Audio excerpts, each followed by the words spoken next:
L'Évangile nous avertit qu'il y a des ennemis de la croix. Des gens qui tordent le sens des Écritures, du but de l'Évangile, qui est d'emmener les cœurs de l'homme qui sont élus, que Dieu appelle, à hériter de son royaume. Et pour cela, nous avons besoin de nous dépouiller de notre nature. Car n'oublions pas que Jésus-Christ a dit que celui qui veut être son disciple, qu'il renonce à lui-même, qu'il porte sa croix. De plus, il dit aussi que si un grain de blé ne meurt, il ne peut pas porter de fruits. Il y a encore cette autre parole où il nous dit qu'une branche, si elle ne porte pas de fruits, qu'elle ne porte pas du tout de fruits, on la retranche et on la met au feu. Donc considérons la grâce de Dieu. Et il faut savoir que ceux, justement, qui diluent l'Évangile se comportent en réalité comme des ennemis de la croix de Christ. En effet, les chrétiens qui communiquent un évangile qui n'exprime que l'amour de Dieu, sans parler de sa justice, vont à l'encontre de l'œuvre qui a été accomplie sur la croix. Parce qu'ils omettent, et cela volontairement, de parler de l'évangile de la même façon que le faisaient les premiers apôtres. Car nous pouvons constater que l'évangile qui était transmis par l'Église primitive produisait une crainte dans les cœurs de ceux qui l'entendaient. C'est ce que nous pouvons constater dans le livre des Actes des Apôtres, comme par exemple au chapitre 5 et dans le verset 11, où il nous dit « Cet événement inspira une sainte frayeur à toute l'Église, ainsi qu'à tous ceux qui entendaient parler. » Du reste, nous ne devons pas négliger que c'est cette crainte qui a emmené Dieu à accomplir des miracles. En effet, c'est ce que nous montrent les versets qui se trouvent justement juste après ce que nous venons de lire, où il dit « Les apôtres accomplissaient beaucoup de miracles et de prodiges parmi le peuple. » Tous les croyants avaient l'habitude de se rassembler sous la galerie de Salomon dans la cour du temple. Personne d'autre n'osait s'associer à eux, mais le peuple tout entier les tenait en haute estime et chantait leurs louanges. Un nombre toujours croissant d'hommes et de femmes croyaient au Seigneur et se joignaient à la communauté.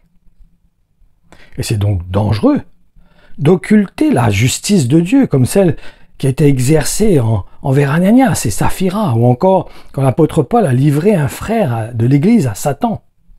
Sans oublier que Dieu a créé les temps de feu pour y jeter pas seulement le diable et tous ceux qui lui appartiennent.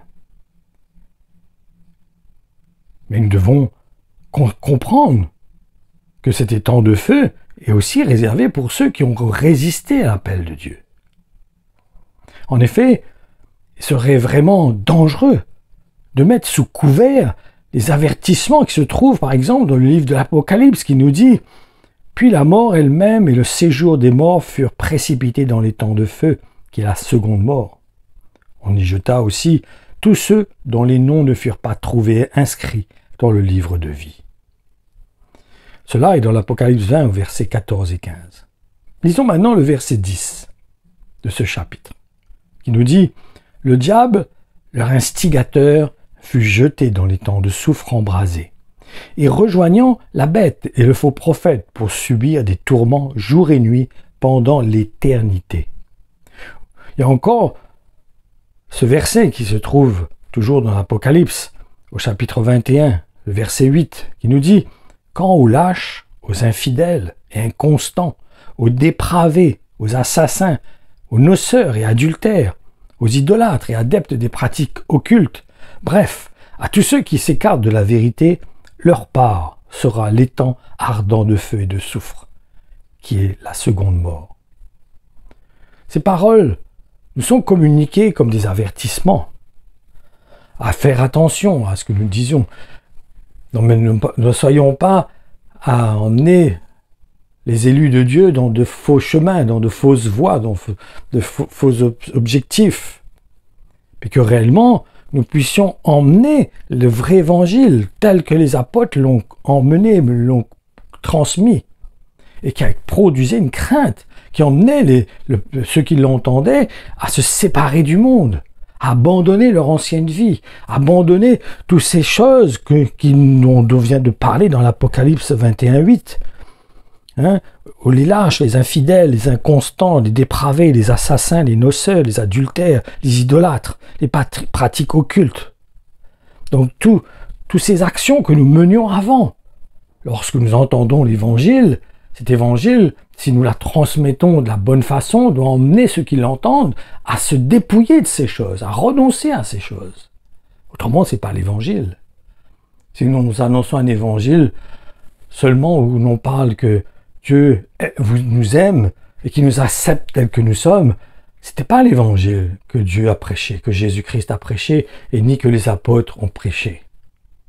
Mais nous avons besoin de comprendre que Christ est mort pour le péché, ce qui l'a emmené à se dépouiller de sa divinité, venir dans une chair semblable à nous pour mourir sur la croix, c'était afin de nous délivrer du péché, de l'esclavage du péché, pour renoncer à nos péchés, pour nous emmener, donner la force par le Saint-Esprit à marcher selon le plan de Dieu, selon la volonté de Dieu, selon le cœur de Dieu, en accord avec le Saint-Esprit en nous. Donc, considérons la grâce de Dieu. Considérons ce que Dieu veut communiquer. Il est dit que malheur à celui qui emmène quelqu'un à pécher. Il vaudrait mieux pour lui mettre une meule à son cou et le jeter, qu'il se jette dans la mer. Il veut dire par là que faisons attention que ce que nous communiquons emmène quelqu'un à rester dans le péché ou à tomber dans le péché.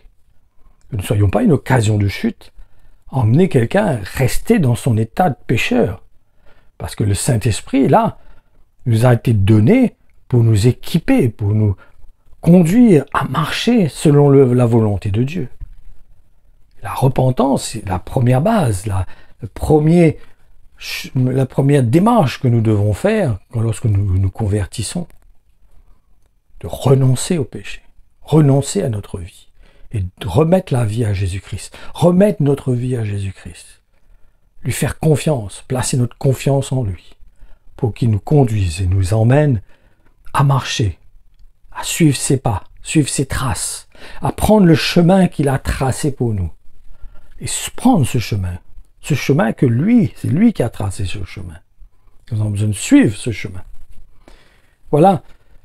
Le Seigneur encore vous éclaire, vous encourage, vous établisse, vous affermisse et vous aide à rentrer pleinement dans le plan qu'il a pour vous et à considérer que nous ne devons pas faire comme ces gens qui sont des ennemis de la croix de Jésus-Christ parce qu'ils ne communiquent pas l'évangile selon la manière que l'ont fait les premiers apôtres.